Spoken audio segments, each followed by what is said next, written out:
ആട് 3 total 3 time ലൈനുകളാണുള്ളത്. Time lines എന്ന് പറയുമ്പോൾ കുറേ പേർക്ക് ഡൗട്ട് ഉണ്ടായിരിക്കും, ഇതിന് വല്ല മൾട്ടിവേഴ്സുമാണോ എന്ന്. മൾട്ടിവേഴ്സ് ഒന്നുമല്ല, ഒരേ ലോകത്തിൽ തന്നെ 3 ഡിഫറെൻറ്റ് ടൈം പോയിൻറ്റ്സ് ആണ്. സിമ്പിളായിട്ട് പറഞ്ഞാൽ പാസ്റ്റ്, പ്രസൻറ്റ്, ഫ്യൂച്ചർ. നമ്മളെ സംബന്ധിച്ചിടത്തോളം മെയിൻ ടൈം ലൈൻ ഷാജി പാപ്പനും പിള്ളേരും ഒക്കെയുള്ള പ്രസൻറ്റ് ടൈം ലൈൻ ആണെങ്കിലും ഇവർ കൊടുത്ത ഒഫീഷ്യൽ ഓർഡറിൽ ടൈം ലൈൻ 1 എന്ന് പറയുന്ന ഫ്യൂച്ചറാണ്. 2370 വർഷത്തിൽ നടക്കുന്ന ആ ഒരു അത്യാധുനിക ടെക്നോളജിയൊക്കെയുള്ള ആ ഒരു കേരളം കാണിച്ചാണ് ഇവരുടെ first time line. Second time ലൈനാണ് 2025 നടക്കുന്ന ഷാജി പാപ്പൻ്റെയും പിള്ളേരുടെയും കഥ. തേർഡ് ടൈം ലൈൻ പാസ്റ്റിൽ, അതായത് 1790 നടക്കുന്ന പത്മനാഭരാജാവിൻ്റെ അസംഖാൻ്റെയൊക്കെ കഥ. നമ്മളെന്തായാലും 1, 2, 3 എന്നൊക്കെ പറഞ്ഞ് ടൈം ലൈൻ കോംപ്ലിക്കേറ്റ് ആക്കുന്നില്ല. വീഡിയോയിൽ ഇനി അങ്ങോട്ട് പാസ്റ്റ്, പ്രസൻറ്റ്, ഫ്യൂച്ചർ എന്ന് തന്നെയായിരിക്കും ഇതിനെയെല്ലാം അഡ്രസ്സ് ചെയ്യുക. ഇതിൽ നമുക്ക് പാസ്റ്റും പ്രസൻറ്റും എടുക്കാം. സിനിമ കണ്ട എല്ലാവർക്കും സിമ്പിളായിട്ട് മനസ്സിലായ കാര്യമാണ്. പാസ്റ്റിലും പ്രസൻറ്റിലും ഒരേപോലത്തെ ക്യാരക്ടേഴ്സ് ഉണ്ട്. ഷാജി പാപ്പന് പകരം അവിടെ ജയസൂര്യ തന്നെ അഭിനയിച്ച പത്മനാഭരാജാവുണ്ട്. ഡ്യൂഡിന് പകരം വിനായകൻ അഭിനയിച്ച അസം ഖാനുണ്ട്. ഇവരെല്ലാവരും ആ ഒരു സെയിം രീതിയിൽ തന്നെ ഷാജി പാപ്പൻ്റെ കൂടെ അബുവൊക്കെ എങ്ങനെയാണോ നിൽക്കുന്നത് അവിടെ അതുപോലെ തന്നെ പടക്കുറുമ്പും ബാക്കിയുള്ളവരും നിൽക്കുന്നു. അതേപോലെ അസം ഖാൻ്റെ കൂട്ടത്തിലും നെൽസൻ്റെ ക്യാരക്ടറൊക്കെയാണ് ഉള്ളത്. സോ ബേസിക്കലി എന്താണോ പ്രസൻറ്റിൽ നടക്കുന്നത് അതിൻ്റെ ഒരു റെപ്ലിക്കേഷൻ പോലെയാണ് പാസ്റ്റിൽ കാണിക്കുന്നത്. എന്നാൽ ഇവർ തമ്മിൽ എന്തെങ്കിലും ബന്ധമുണ്ടോ ഈ പാസ്റ്റിലും പ്രസൻറ്റിലും ക്യാരക്ടേഴ്സ് തമ്മിൽ?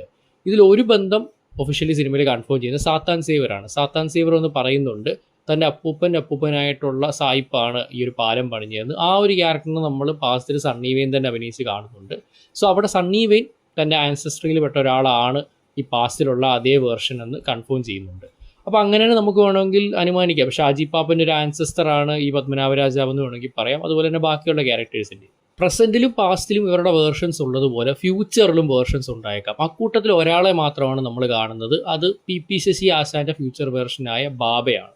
സോ ബാബയിലൂടെയാണ് ഈ സിനിമ മുഴുവനായിട്ട് നറേഷനും കാര്യങ്ങളും ആരംഭിക്കുന്നത്. ഫ്യൂച്ചറിലിരിക്കുന്ന ബാബ ആ ഒരു സൊസൈറ്റിയിലെ ഏറ്റവും അധികം അറിവ് നിറഞ്ഞ ഒരു ടോപ്പ് പൊസിഷനിൽ നിൽക്കുന്ന ഒരാളാണ്, അല്ലെങ്കിൽ ഒരുപാട് വർഷത്തെ എക്സ്പീരിയൻസ് ഉള്ള ഒരു തലതൊട്ടപ്പനാണ് നമുക്ക് മനസ്സിലാവുന്നുണ്ട്. ബാബയ്ക്ക് ചുറ്റും ഒരുപാട് പേരുണ്ട്.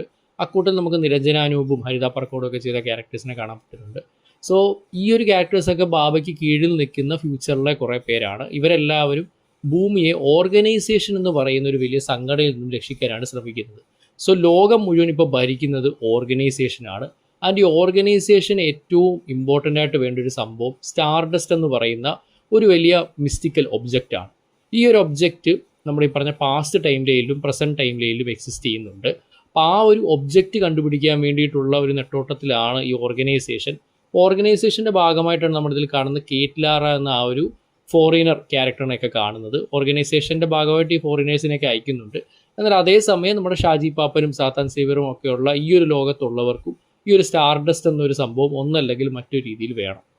അപ്പോൾ ഈ സ്റ്റാർഡസ്റ്റ് എന്ന് പറയുന്ന ഈ ഒബ്ജക്റ്റ് മുഴുവൻ റിയാലിറ്റിയെ തന്നെ മാറ്റിമറിക്കാൻ പറ്റുന്ന ഒന്നാണ്. അതുകൂടെ കിട്ടിക്കഴിഞ്ഞാൽ പിന്നെ ഹോൾ ടൈമിലും, അതായത് ഇപ്പം ആ ഒരു മുഴുവൻ ലോകമാണ് ഓർഗനൈസേഷൻ ഭരിക്കുന്നത്. എന്നാൽ പോലും റബൽസ് ആയിട്ട് ഈ പറഞ്ഞ നമ്മുടെ ബാബ നയിക്കുന്ന ടീമൊക്കെ ഉണ്ട്. അവരെ ഇല്ലാതാക്കുക മാത്രമല്ല ഓവറോൾ സ്പേസ് ടൈമിന് മുകളിൽ ഈ ഓർഗനൈസേഷന് ഒരു വലിയ ആധിപത്യം കിട്ടും ഈ ഒരു ഒബ്ജക്റ്റ് കിട്ടിക്കഴിഞ്ഞാൽ. അത്രത്തോളം പവർഫുള്ളായിട്ടുള്ള ഭൂമി ഉണ്ടാവുന്നതിന് മുമ്പേ ഉള്ള ഏതോ ഒരു ഒബ്ജക്റ്റാണിത്. അപ്പോൾ ഈ സ്റ്റാർഡസ്റ്റിനെ പറ്റിയിട്ട് വ്യക്തമായതൊന്നും നമുക്ക് കിട്ടുന്നില്ല. ഇങ്ങനെ കുറച്ച് മിസ്റ്ററി മാത്രമാണ് കിട്ടുന്നത്. നീലക്കൊടുവേലിയും അങ്ങനെ തന്നെ ആയിരുന്നല്ലോ. നമുക്ക് കൃത്യമായിട്ട് ഇതിൻ്റെ കാര്യങ്ങൾ പറയുന്നില്ല, ഒരു മിസ്റ്ററി നിർത്തുകയാണ്. ഒരു പക്ഷേ ആട് 4 ഡീറ്റെയിൽഡ് ആയിട്ട് ഇതിനെപ്പറ്റി പറഞ്ഞേക്കാം. അല്ലാതെ ഒരു മിസ്റ്ററി ആയിട്ട് തന്നെ ചിലപ്പോൾ നിർത്താനും ചാൻസ് ഉണ്ട്. പാസ്റ്റിൽ ഈ സ്റ്റാർഡസ്റ്റ് എങ്ങനെയൊക്കെയോ നമ്മുടെ പത്മനാഭരാജാവിൻ്റെ കൊട്ടാരത്തിലെ രഹസ്യ നിലവറയ്ക്കകത്ത് എത്തിപ്പെടുന്നുണ്ട്. അപ്പോൾ അവിടെ നിന്നും അസം ഖാൻ അടക്കമുള്ള മറ്റ് ദുഷ്ടശക്തികൾ ഇത് കിട്ടാതിരിക്കാൻ വേണ്ടി പത്മനാഭത്തിന് മാറ്റുന്നുണ്ട്.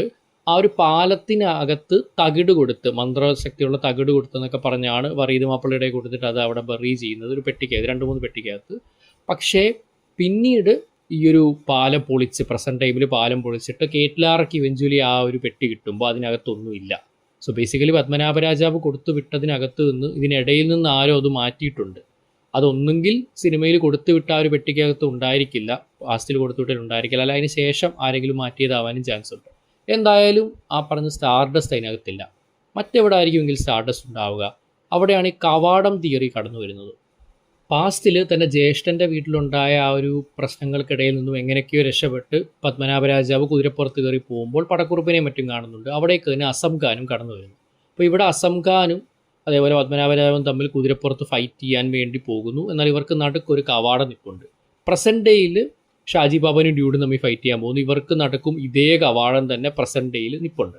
അപ്പോൾ ഇവർ രണ്ടുപേരും കൂടെ എക്സാക്റ്റ് ഇങ്ങനെ ചാടിക്കയറി വരുമ്പോഴത്തേക്കുമാണ് നമ്മുടെ ആ ഒരു തമിഴൻ നിക്കറിനകത്തുള്ള ഇലക്ട്രിസിറ്റി ഓൺ ആക്കുന്നത്. സോ അതുകൂടെ കയറി കണക്റ്റ് ആവുന്നതോടെ സ്റ്റാർഡസ്റ്റിൻ്റെ അകത്ത് എന്തോ ഒരു സംഭവം ലിങ്ക് ആയിട്ട് ടൈം ട്രാവൽ സംഭവിക്കുന്നു. സോ ബേസിക്കലി ഈ 4 പേരും ആ ഒരു കവാടത്തിൻ്റെ ആ ഒരു എനർജിക്കിടയിൽ കണക്റ്റ് ആവുന്നു. സോ 4 പേരും 4 പോകുന്നത്. നമുക്ക് മനസ്സിലായത് ഷാജി പാപ്പനും ഡ്യൂഡും ഈ പറഞ്ഞ പാസ്റ്റ് കാലഘട്ടത്തിലേക്ക് പോകുന്നു.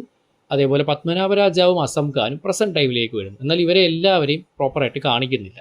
അതേപോലെ ഇവരെല്ലാവരും ആ ഒരു ആർക്ക് അല്ലെങ്കിൽ ആ ഒരു കവാടത്തിനകത്തൂടെ എക്സാക്റ്റ് പ്ലേസിലല്ല വന്നിരിക്കുന്നത്. അവരെല്ലാവരും വേറെ എവിടെയൊക്കെയാണ് പല ടൈമിൽ ചെന്ന് വീണിരിക്കുന്നത്. അപ്പോൾ ടൈം മാത്രം ഇവിടെ സ്പേസും മാറിയിട്ടുണ്ട്. അത് സിമ്പിളായിട്ട് പറഞ്ഞു കഴിഞ്ഞാൽ കവാടത്തിലൂടെ കയറിപ്പോയിട്ട് ആ കവാടത്തിലൂടെ തന്നെയല്ല പത്മനാഭരാജാവ് കുതിരപ്പുറത്ത് ചാടി വരുന്നത്. പിന്നീട് ആ പ്രോഗ്രാം നടക്കുന്ന സ്ഥലത്താണ്. അതേപോലെ ഡ്യൂഡും എണീക്കുന്ന ഒരു തെങ്ങിൻ തോപ്പിലാണ്. സോ അങ്ങനെ സ്പേസും ടൈം മാത്രമല്ല സ്പേസും മാറിയിട്ടുണ്ട്.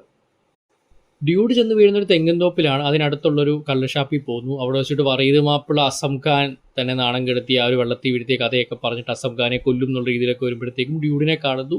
ഫേസ് സിമിലാരിറ്റി ഉള്ളതുകൊണ്ട് തന്നെ എല്ലാവരും പേടിച്ചു ഓടുന്നു. ഡ്യൂഡിനൊന്നും മനസ്സിലാവുന്നില്ല ആരാണ് അസം ഖാൻ, താൻ ടൈം ട്രാവൽ ചെയ്യപ്പെട്ടു എന്നൊന്നും ഡ്യൂഡിന് മനസ്സിലാവുന്നില്ല. അതേസമയം പ്രസന്റിലോട്ട് വരികയാണെങ്കിൽ ആ ഒരു ആദരവ് ചടങ്ങ് നടക്കുന്ന സ്ഥലത്തേക്ക് ഷാജി പാപ്പന് പകരം കുതിരപ്പുറത്ത് ചാടിക്കയറി വരുന്നത് പത്മനാഭരാജാവാണ്. എന്നാൽ ഷാജി പാപ്പൻ കള്ളു കുടിച്ചിട്ട് എന്തൊക്കെയോ കാണിച്ചു കൂട്ടുന്നതെന്ന് കരുതി എല്ലാവരും ഈ ഒരു രാജാവിനെ പൊക്കിയെടുത്തുകൊണ്ട് പോകുന്നു. പിന്നീട് നമ്മൾ അസം ഖാനെ കാണുന്നില്ല. അസം ഖാൻ എവിടേക്കാണ് ചെന്നെന്ന് അറിയില്ല. ഇനിയിപ്പോൾ അടുത്ത പാട്ടിൽ നമ്മുടെ മറ്റേ തമിഴൻ അസം ഖാനെ അടിമയാക്കാൻ കൊണ്ടുപോകുമ്പോൾ അവിടെ ഉണ്ടാകുന്ന പ്രശ്നങ്ങൾ എന്തൊക്കെയാകും എന്നൊക്കെയാണ് അടുത്തൊരു ചോദ്യം. അതേസമയം നമ്മൾ ഷാജി പാപ്പനെ കാണുന്നുണ്ട്. ഷാജി പാപ്പനെ നമ്മൾ മനസ്സിലായത് എക്സാക്റ്റ് ടെലിപ്പോർട്ടായി പാസ്റ്റ് ടൈമിൽ എത്തിയ ഒരു സമയത്തല്ല, മറിച്ച് കുറച്ചുകൂടെ ഫ്യൂച്ചറിൽ നടക്കുന്ന, അതായത് പാസ്റ്റിൽ കുറച്ച് ദിവസങ്ങളോ അല്ലെങ്കിൽ ആഴ്ചകൾക്കോ ശേഷം നടക്കുന്ന ഒരു കഥയായിരിക്കാം എന്നുള്ളതാണ്.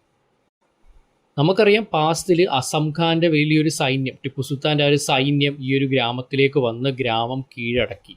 എന്നാൽ അവർക്ക് വേണ്ട ഒരു നിധിയോ കാര്യങ്ങളോ ഒന്നും കിട്ടിയിട്ടില്ല. ഇവരൊരു പത്മനാഭരാജാവിനെ കണ്ടെത്തി അതിലൂടെ നിധി കണ്ടുപിടിക്കാനാണ് ശ്രമിക്കുന്നത്. എന്നാൽ ഇവിടെ ഇപ്പോൾ അസം ഖാൻ ഇല്ല. അസം ഖാൻ പ്രസൻറ്റ് ടൈമിലോട്ട് വന്നു. പകരം അവിടെ ഡ്യൂഡാണുള്ളത്. സോ ഡ്യൂഡിന് നോ ഐഡിയ എന്താണ് ചെയ്യേണ്ടതെന്ന്. അതേപോലെ തന്നെ അവിടെ തന്നെയാണ് ഷാജി പാപ്പനും വന്ന് പെട്ടിരിക്കുന്നത്. ഒബ്വിയസ്ലി മുഖസാമ്യം ഉള്ളതുകൊണ്ട് തന്നെ പത്മനാഭരാജാവായിട്ട് ഷാജി പാപ്പനെ ഇവരെല്ലാവരും സ്വീകരിക്കും. എനിക്ക് തോന്നുന്നൊരു കാര്യം, ഒരുപക്ഷെ ഷാജി പാപ്പ മാത്രമായിരിക്കും കറക്റ്റ് ആ കവാടത്തിൽ നിന്ന് വീണിട്ടുണ്ടാവുക എന്നുള്ളത്. കാരണം പിന്നീട് സൈജു കുറുപ്പിൻ്റെ ആ ഒരു പടക്കുറുപ്പ് എന്നൊരു ക്യാരക്ടർ ഉണ്ടല്ലോ, ആ ഒരു ക്യാരക്ടർ ആ ഒരു ഫ്യൂച്ചർ സീക്വൻസി പാപ്പ എന്ന് വിളിക്കുന്നുണ്ട്. അതുമല്ലെങ്കിൽ പിന്നീട് ഇവരുമായിട്ട് കൂടുതൽ ക്ലോസ് ആയി ഷാജി പാപ്പൻ സത്യങ്ങൾ പറഞ്ഞിട്ടുണ്ടായിരിക്കണം. സോ ഷാജി പാപ്പൻ്റെ ആ ഒരു ഗ്യാങ് പാസ്റ്റിലുണ്ടല്ലോ, അവർ ഈ ഒരു ക്യാരക്ടർ പത്മനാഭരാജാവല്ല, മറിച്ച് ഷാജി പാപ്പനാണെന്ന് അറിയുന്നുണ്ട്. അതേപോലെ ശ്രദ്ധിക്കേണ്ട കാര്യം, പടക്കുറുപ്പ് പാപ്പ എന്ന് വിളിക്കുന്നുണ്ട്. നമുക്കറിയാം അബു ഒരിക്കലും പാപ്പ എന്ന് വിളിക്കാറില്ല, ഷാജിയേട്ട്, പലപ്പോഴും ഷാജിയേട്ട് എന്നൊരു ഷോർട്ടായിട്ടേ വിളിക്കാറുള്ളൂ. പക്ഷെ ഇവിടെ പടക്കുറുപ്പ് പാപ്പ എന്ന് വിളിക്കുന്നുണ്ട്. സോ പാപ്പൻ്റെ കൂടെ നിൽക്കുന്ന പാസ്റ്റിലുള്ള, അതായത് പത്മനാഭരാജാവിൻ്റെ പടയാളികൾക്കെല്ലാം തന്നെ ഷാജി പാപ്പൻ്റെ ഐഡൻറ്റിറ്റി എന്തായാലും അറിയാമെന്നതിലൂടെ നമുക്ക് മനസ്സിലാക്കാം. നമ്മൾ ടൈലൻ്റായിട്ട് കാണുന്ന ഒരു സീന്, ഷാജി പാപ്പൻ ഒരു വലിയ യുദ്ധക്കളറിന് നടുവിൽ കുറച്ച് പരിക്കേറ്റൊക്കെ നിൽക്കുന്നതാണ്. ചുറ്റും തൻ്റെ സൈന്യം മുഴുവൻ വീണ് കിടക്കുന്നു. ഞാൻ നേരത്തെ പറഞ്ഞ പടക്കുറുപ്പ് പറയുന്ന ഒരു ഡയലോഗൊക്കെ അവിടെയാണ് വരുന്നത്. അവരെല്ലാവരും മരിച്ച് പരിക്കേറ്റൊക്കെ കിടക്കുന്നു. എന്നാൽ ഷാജി പാപ്പൻ വിട്ടുകൊടുക്കാൻ തയ്യാറാവുന്നില്ല. ഒരു വലിയ പോരാളിയെ പോലെ ഇവരെല്ലാം നേരിടുന്നു. അതിനുശേഷം നമ്മൾ കാണുന്നത് ഒരു വലിയ സെറ്റ് ഓഫ് ആരോസ്, ഒരുപാട് അമ്പുകൾ ഇങ്ങനെ ഷാജി പാപ്പന് നേരെ വരുന്നതാണ് ശത്രു സൈന്യത്തിൽ നിന്നും. ഇത് നമ്മുടെ സ്നൈഡറിൻ്റെ 300ൻ്റെ ഇൻസ്പിറേഷനാണ്, 300 സിനിമയുടെ. ഇത് ബാഹുബലിയിലും ഇൻസ്പിറേഷൻ എടുത്തിട്ടുണ്ടായിരുന്നു. ആൻഡ് ഈ ഒരു ഹോൾ സീക്വൻസ് സ്നൈഡറിൻ്റെ ഒരു നൈറ്റ്മെയർ സീക്വൻസ് ഉണ്ടല്ലോ DC യൂണിവേഴ്സിലുണ്ടായിരുന്ന, എക്സ്റ്റൻഡ് യൂണിവേഴ്സിൽ, അതുപോലാണ് തോന്നിയത്.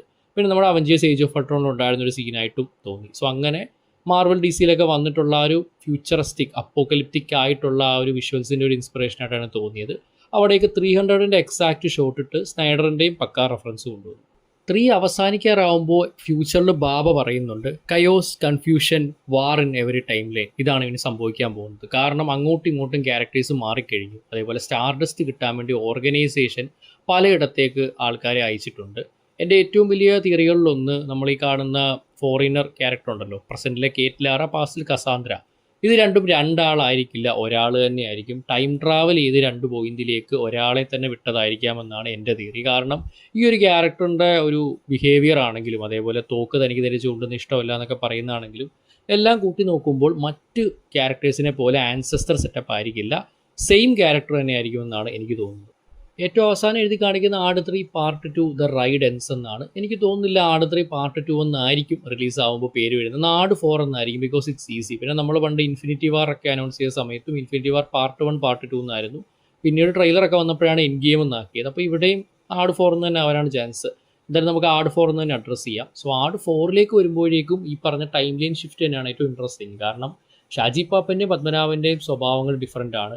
അസം ഖാൻ്റെയും ഡ്യൂഡിൻ്റെ സ്വഭാവങ്ങളിൽ സിമിലാരിറ്റീസ് ഉണ്ടെങ്കിൽ അവിടെയും വ്യത്യാസങ്ങളുണ്ട്. സോ ഈ ടൈം ട്രാവൽ സംഭവിച്ചിട്ടുള്ള 4 ക്യാരക്ടേഴ്സ് അങ്ങോട്ടും ഇങ്ങോട്ടും പോയ ഇവർക്ക് തമ്മിലുള്ള വ്യത്യാസങ്ങളാണ് ഏറ്റവും ഇൻട്രസ്റ്റിംഗ് ആക്കുന്നത്. ബാക്കിയുള്ളവരെടുത്ത് ഏകദേശം സിമിലർ ആണല്ലോ. ഇപ്പോൾ ആശാൻ എടുത്താലും അല്ലെ ധർമ്മജൻ്റെ ക്യാപ്റ്റൻ ഗ്ലീറ്റസ് എടുത്താലും പാസ്റ്റിലെ വെർഷൻ എടുത്താലും സൈജു കുറുപ്പിൻ്റെ ക്യാരക്ടർ എടുത്താലും ഇവരെല്ലാവരും പാസ്റ്റിലും പ്രസൻറ്റിലും ഏകദേശം ഒരുപോലെയാണ്. പക്ഷേ ഷാജി പാപ്പനും ഡ്യൂഡും പാസ്റ്റിൽ വളരെയധികം ഡിഫറൻ്റ് ആയിട്ടാണ് നമുക്ക് കാണുന്നത്. അതുകൊണ്ട് തന്നെ ഇവരുടെ ക്യാരക്ടർ അങ്ങോട്ടും ഇങ്ങോട്ടും മാറിയത് അടുത്ത പാട്ടിലെ ഏറ്റവും ഇൻട്രസ്റ്റിംഗ് ഫാക്ടർ ആയിരിക്കും. ഈ വീഡിയോ ചെയ്യാൻ വേണ്ടിയിട്ട് സ്റ്റാർഡസ്റ്റിനെ പറ്റിയിട്ടും ബാക്കിയുള്ള കുറേ കോൺസെപ്റ്റുകളെ പറ്റിയിട്ടും ആലോചിച്ചപ്പോഴാണ് മനസ്സിലായത് ആട് 3 ഈ പറഞ്ഞൊരു കോർ കോൺസെപ്റ്റും കുറേ എലമെൻറ്റുകളും ഓൾറെഡി മലയാളത്തിലൊരു നോവലിൽ വർഷങ്ങൾക്ക് മുന്നേ വന്നിട്ടുണ്ട്. ആ നോവലാണ് കാന്തമല ചരിതം. കാന്തമല ചരിതം ടോട്ടൽ 3 പാർട്ടാണ്. അതിൽ ഈ സ്റ്റാർഡസ്റ്റ് പോലൊരു ഒബ്ജക്റ്റ് ഉണ്ട്, ജീവൻ്റെ കല്ല്. അതും വളരെയധികം സെൻട്രൽ ആയിട്ടുള്ള ഒരുപാട് മിസ്റ്റിക്കൽ എബിലിറ്റീസ് ഉള്ള വളരെയധികം ഡേഞ്ചറസ് ആയിട്ടുള്ള ലോകം ഭരിക്കാൻ ഇത് കിട്ടിയാൽ മതി എന്നൊക്കെ പറയുന്ന പോലത്തെ ഒരു ഒബ്ജക്റ്റാണ്. പക്ഷെ അത് നമ്മൾ അറിയാം, ഈ ഒരു എലമെൻറ്റ് അതിന് മുമ്പും ട്രാൻസ്ഫോമേഴ്സ് അടക്കം ഒരുപാട് സിനിമകളിൽ നമ്മൾ കണ്ടിട്ടുള്ളൊരു എലമെൻ്റാണ്. എന്നാൽ അതുമാത്രമല്ല കാന്തമലയിലുള്ളത്. ഇത് തിരഞ്ഞു വരുന്ന ഓർഗനൈസേഷൻ പോലത്തെ ഒരു വലിയ സംഘടന, അതേപോലെ മൾട്ടിപ്പിൾ ടൈം ലൈനുകൾ. അസം ഖാനൊക്കെ ടിപ്പു സുൽത്താൻ്റെ ഭാഗമായിട്ടാണല്ലോ ഈ ഒരു സ്റ്റാർഡസ്റ്റ് കിട്ടാൻ വേണ്ടി ഇൻവേഷന് വരുന്നത്. പക്ഷേ ഇവിടെ ചോള ചേര രാജാക്കന്മാരാണ് ഈ ജീവൻ്റെ കല്ല് കിട്ടാൻ വേണ്ടി വരുന്നത്. അതേപോലെ മൾട്ടിപ്പിൾ ടൈം ലൈനിലെ സ്റ്റോറി ടെല്ലിംഗ്, ടൈം ട്രാവൽ, അങ്ങനെ ഒരുപാട് എലമെൻറ്റുകൾ സിമിലാരിറ്റി തോന്നിയിട്ടുണ്ടായിരുന്നു. എനിവേ ഇതൊരു ഭയങ്കര കോപ്പിയാണെന്നൊന്നുമില്ല ഞാൻ പറയുന്നത്. നിങ്ങളിപ്പോൾ ഈ കണ്ട കോൺസെപ്റ്റുകളൊക്കെ ഇഷ്ടപ്പെടുന്ന ആളാണെങ്കിൽ ഇതിൻ്റെ ഒരു അൾട്ടിമേറ്റ് എക്സ്പീരിയൻസ് കിട്ടാൻ കാന്തമലയുടെ ബുക്സ് വായിക്കാവുന്നതാണ്. ഐ തിങ്ക് ആമസോൺ ഫ്ലിപ്കാർട്ടിലും ഉണ്ട്. ഞാൻ വാങ്ങിയത് ബുക്ക് ബാങ്ക് തിയറി എന്ന് പറഞ്ഞൊരു സെല്ലേഴ്സിൽ നിന്നാണ്. അവരെ കോൺടാക്ട് ചെയ്താലും കിട്ടും. ആട് 3 അവസാനിക്കുമ്പോൾ നമുക്ക് കിട്ടുന്ന കൺക്ലൂഷൻസിലേക്ക് വരികയാണെങ്കിൽ ഈ പറഞ്ഞ സ്റ്റാർഡസ്റ്റ് എന്ന ഒബ്ജക്റ്റ് കൈ കിട്ടിയാൽ ഓർഗനൈസേഷന് സ്പേസ് ടൈം മൊത്തം കൈക്കലാക്കാം. അതായത് ഇപ്പോൾ ആ ഒരു ഫ്യൂച്ചർ ലോകമാണ് ഇവർ ഭരിക്കുന്നതെങ്കിൽ ഹോൾ ടൈമും സ്പേസും എല്ലാ കാലത്തെ ഭൂമിയും സ്പേസും എല്ലാം കൺട്രോൾ ചെയ്യാൻ ഇവർക്ക് സാധിക്കും.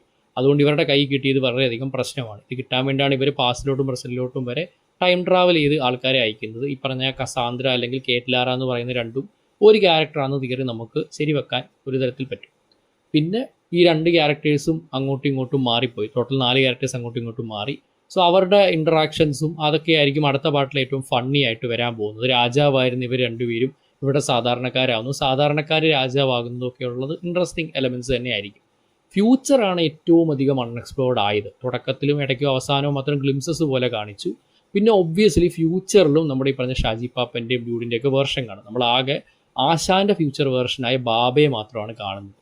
അപ്പോൾ നമ്മളിപ്പോൾ എക്സാമ്പിൾ പറയുകയാണെങ്കിൽ സൈജു കുറുപ്പ് പാസ്റ്റിൽ ബാഹുബലിയൊക്കെ പോലെ വന്നു, പ്രസൻറ്റിൽ സലാറിനെ പോലെ കറുത്ത ഷർട്ടൊക്കെ ഇട്ട് വന്നു. ചിലപ്പോൾ ഫ്യൂച്ചറിൽ കൽക്കിയിലെ ഭൈരവയൊക്കെ പോലെ വന്നേക്കാം. അങ്ങനെയുള്ള ഗെറ്റപ്പ് ചേഞ്ചുകളുണ്ട്. അതൊരു എക്സാമ്പിൾ സിമിലായിട്ട് തോന്നിയപ്പോൾ പറഞ്ഞതാണ്. അതുപോലെ ഷാജി പാപ്പനും ഡ്യൂഡും സാത്താൻ സേവറും എല്ലാം ഫ്യൂച്ചറിലും ഉണ്ടായിരുന്നു. സോ ആ വേർഷനുകളും എങ്ങനെയായിരിക്കും ഒരു ഇൻട്രൊഡ്യൂസ് ചെയ്യുക എന്നറിയാൻ വളരെയധികം ഇൻട്രസ്റ്റ് ഉണ്ട്. എനിവേ ഏറ്റവും അവസാനം ദ റൈഡ് എൻസ് എന്ന് പറഞ്ഞാണ് എഴുതി കാണിക്കുന്നത്. ആട് 4 ആണ് ഈ ഫ്രാഞ്ചൈസിയുടെ ഒഫീഷ്യൽ അവസാനം. മിഥുൻ മാനുവൽ തന്നെ പറഞ്ഞിട്ടുണ്ട് ഇത് മൊത്തത്തിൽ മിഥുൻ മാനുവൽ നിർത്തുകയാണ്. പക്ഷേ ആൾക്കാർക്ക് ഇനി വേണമെങ്കിൽ ഒന്ന് സ്പിൻ ഓഫ്സ് എടുക്കാം. അതായത് പല കാലഘട്ടത്തിൽ ഇനി ആട് 1 ശേഷമുള്ള ആശാൻ്റെ കഥ കാണിക്കാം, അല്ല സർബത്ത് ഷമീറിൻ്റെ അതിന് മുമ്പുള്ള കഥ കാണിക്കാം. അതൊക്കെ ആൾക്കാർക്ക് ചെയ്യാവുന്നതാണ്. പക്ഷേ തൻ്റെ കയ്യിലുള്ള മെയിനായിട്ടുള്ള ആട് സ്റ്റോറി ലൈൻ ആട് 4ഓടുകൂടി നിർത്തുമെന്ന് മിഥുൻ മാനുവൽ പറഞ്ഞിട്ടുണ്ട്. അപ്പോൾ ഇത്രയുമാണ് ആട് 3യുടെ എൻഡിങ്ങിനെ കുറിച്ചിട്ടുള്ള എൻ്റെ തോട്ട്സ്. നിങ്ങളുടെ തോട്ട്സ് എന്തൊക്കെയാണ് താഴെ കമൻറ്റ് ബോക്സിൽ പറയുക. ആട് 4ൽ എന്തൊക്കെയായിരിക്കും സംഭവിക്കാൻ പോകുക എന്നുള്ള നിങ്ങളുടെ ഐഡിയാസോ തിയറീസോ ഉണ്ടെങ്കിൽ അതും പറയാവുന്നതാണ്. നമ്മൾ നെക്സ്റ്റ് ഒരു വീഡിയോയിൽ ആട് 4നെ പറ്റി ഡീറ്റെയിൽഡ് ആയിട്ട് എന്തായാലും പറയുന്നതായിരിക്കും. സോ ഇത്തരത്തിലുള്ള കണ്ടൻസ് ഇഷ്ടമാണെങ്കിൽ show down talkies YouTube channel ഇഷ്ടപ്പെട്ട് സബ്സ്ക്രൈബ് ചെയ്യുക. നമ്മുടെ ഇൻസ്റ്റാഗ്രാം പേജ് ഒന്ന് ഫോളോ ചെയ്തേക്കുക. പിന്നെ നമുക്ക് മറ്റൊരു ചാനലും കൂടിയുണ്ട്, മാർവൽ DC സൂപ്പർ റിലേറ്റഡ് കണ്ടന്റുകൾ ചെയ്യുന്ന കൊമിക് മന്ത്ര എന്ന മലയാളത്തിലായ കൊമിക് യൂട്യൂബ് ചാനൽ. സോ അതും താല്പര്യമുള്ളൊന്ന് ചെക്കൗട്ട് ചെയ്തേക്കുക. അപ്പോൾ ഇനി അടുത്ത വീഡിയോയിൽ കണ്ടുമുട്ടുന്നവരേക്കും this is Ranjan Kannur signing off from Showdown talkies.